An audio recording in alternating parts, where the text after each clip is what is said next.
And hello good people of the internet, it is I, Tommy Kelly, and this is Adventures in Woo. And in this episode I thought I'd do my very best Kellyanne Maddox impression and have a cup of coffee while I'm doing the vlog. I don't really know what the title of this will be, so I can't tell you in advance what I'm going to talk about. What I have noticed over the last couple of days since I did the kind of everything has changed, or there's a disturbance in the force, that video where I says what if it doesn't go back to the way it was, that later that night I kind of bounced back to where I was in a more positive type of frame of mind, almost as if there was a switch somehow in the world that was switched and I went, right, we can allow happiness again. And it's an odd kind of feeling, and I do understand when people say that, or have this conspiracy theory of that there's like a panic wave sent out, or there's some sort of mood manipulation going on, because certainly when you're in that frame of mind, or when you're within that kind of, I don't know, bubble, darkness, oppressive emotion, it feels like it is happening to you more than it's within you. Well, for me it does anyway. I suppose that's just some sort of externalizations of emotions, or some sort of mad fucked upness in my brain that it just doesn't work properly, or doesn't work in the way it was intended. Maybe it is working fully in the way it intended, I just can't incorporate it in. But it's just as it came on over the weekend, it was kind of gradual, but it was like a switch off. Coincidentally, it was pretty much the exact time that Boris, the UK Prime Minister, entered intensive care. So that's just an interesting kind of sync. Is that a sync? An interesting kind of coincidence just around that. But I did immediately bounce back to being quite positive about the whole thing. And then when I put the video up, a couple of people responded, thank you very much. I was like talking to everyone. And then there was a general kind of conversation around it in the different parts of the social media. And there is a general feeling that I'm picking up on, that people, in a sense, are very, very kind of negative about the future. And I suppose in a sense we're always kind of negative about the future. And within certain people, within a kind of magic occult circle or group or community, there would be an awful lot of people who are also into conspiracy and stuff like that. And I think that the reason that is because, like I've said a million times, no one comes to magic because their life is great. You come because you want to improve something, or you want to get something, or you want to get something back, or you want to remove something.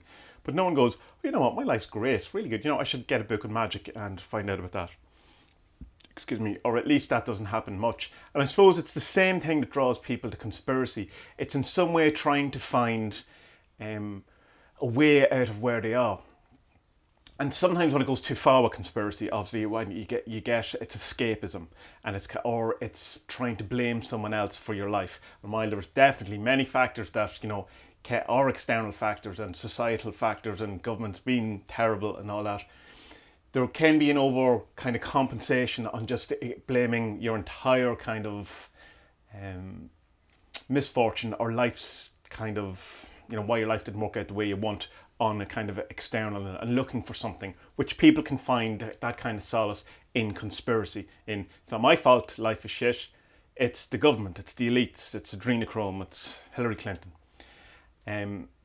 But obviously with all of these things, that it's only really a bad negative, I suppose, when you go too far with it, because you can't.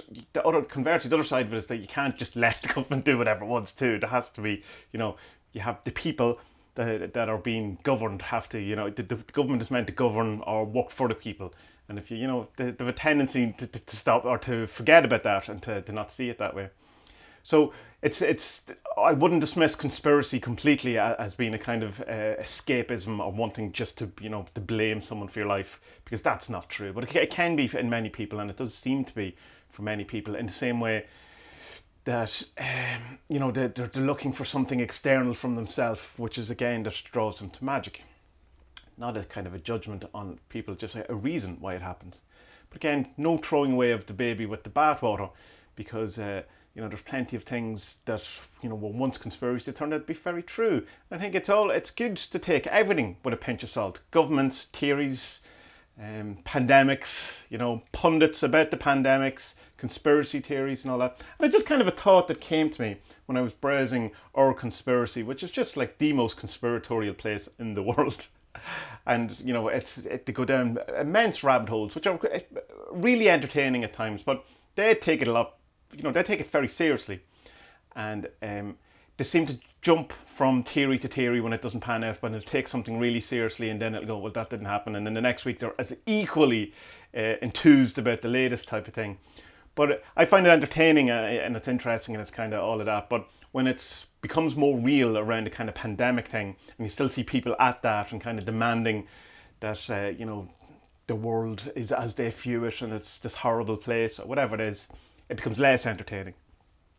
Now, I'm sure some of it's a bit true, and there's an awful lot of kind of nonsense, you know, thrown up in conspiracies. But of course, as I said, there is conspiracies that, like, there's no way the JFK thing is true. It's just not. It's like, I mean, it can't be. I've seen a film. It's back and to the left. I understand it all. Although there was a friend of mine, Darren, he went to the book depository and all that, and came back convinced that Oswald did it. So, who am I to say that JFK is not a done deal and that the right man was got for it? Anyway, there is a kind of so this thing that came to me when I was scrolling through or occult was that what would happen in the world, what would need to happen, or how would it have to happen for conspiracy-minded people not to believe that there's some conspiracy behind it? Like, what world event would have to be just down to luck or circumstance, not planning, not the elites, not you know, UFOs or whatever it is, that it would just be a thing that happens. You know, that it's not part of the greater scheme. And I can't think of anything, because every single thing that happens, there's an angle. There's someone saying that, you know, an earthquake. Oh, well, it wasn't an earthquake. It's a sonic device that did that. Tidal wave. No, it was something else. You know, so active gods are also part of, you know, the elites kind of world taking over, New World Order conspiracy thing. And so, like, some of the conspiracies that come out are like, so we have a pandemic. Let's just for the minute accept we have an actual real pandemic. I think, okay, just for the sake of argument. And then someone comes up with a vaccine. Rather than, if you're in a conspiratorial type of mind, you can't accept that, because you have to accept that there's some darkness to it, or some kind of control or something, or it's that Ike thing of, you know, you create the problem so that you can, you know, solve it to get where you want it in the first place. All of that type of stuff. He has a much more snappier problem, action, solution, or something like that that he talks about. And it's just that, I suppose, then when you have that mindset, then everything is bad. And they're just kind of hurtling towards the end of time, just like wanting, in a sense, the apocalypse, or wanting it to be true, to be validated, so that you're right. As I said in a previous video, I'd rather be positive and wrong than negative and right. And I think with the conspiracy kind of theory, when you think that the world is out to get you, when the governments are part of New World Order, or they're, you know, they're puppets for an actual New World Order, or whatever it is, that kind of global cabal of evil dudes, about 10 of them in a room, you know, trying to run the world, or whatever to do, then everything, even good news, is bad news. There's no possible way that you can have a good news, that even if something nice happens, it's, oh, they're setting me up for a fall. If, you know, if there's a pandemic, you know, it's a terrible thing, so you have to worry about the pandemic, and that it's, you know, it's not a real pandemic, that there's people, you know, creating it. And then if there's a cure from the pandemic, or a vaccine or something, then you're also worried about that, and you also see that as a bad thing, because that's part of the control, that's part of the bad things that happen. And so it's just kind of an interesting thing. And someone tell me, who is like really into conspiracies and all that, what is a thing that happens in the world that you wouldn't see as a conspiracy, or that wouldn't be part of, like, and I don't mean like very basic things like, you know, go to the library, get a book, come home. Not that. Like, I mean, there's plenty of those things that obviously aren't a conspiracy. Perhaps libraries are a conspiracy. But some kind of world event, like, can a bombing just be a bombing? Can an earthquake just be an earthquake? Can a pandemic just be a pandemic? Or is every single thing that happens on the planet orchestrated to keep us under control, to keep us down, and keep us miserable, to keep us enslaved?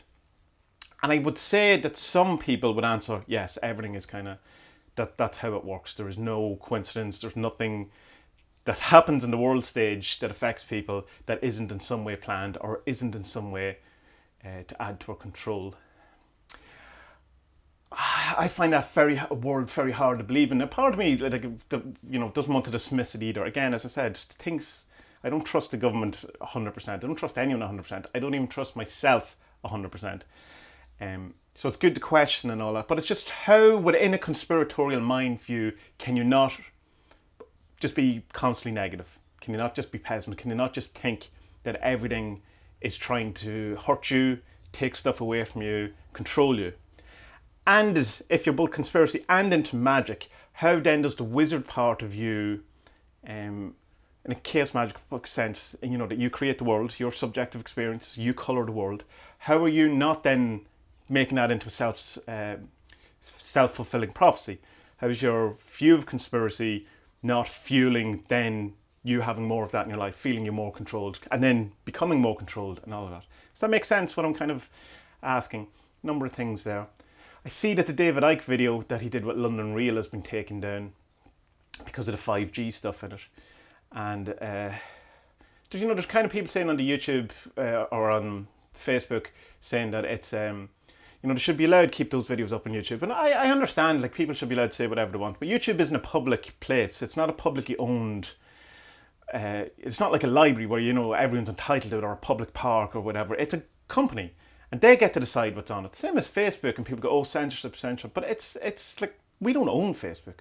We don't own YouTube. It's owned by people, in the same way that if you went into a pub and stood up and started calling, the pub manager's wife's names, or said, she's a reptile or whatever it is, you're going to be asked to leave. And I think that there's a kind of an equivalency there, in that if you're demanding that all videos and all, everyone's opinion and thoughts should be allowed to stay on YouTube, then that means you should also allow anyone, you should think it's okay to come into a pub and just say whatever they want, or come into any business, or if you have anything where you allow other people to have an input. Like, say in my blog, I have other people write for it. I should therefore, if in this YouTube thing, should be made have opinions on my blog that I own and pay for that aren't mine, or I disagree with, or I think are dangerous, because people should be allowed to say whatever they want in whatever media they want, whether or not it's public or private.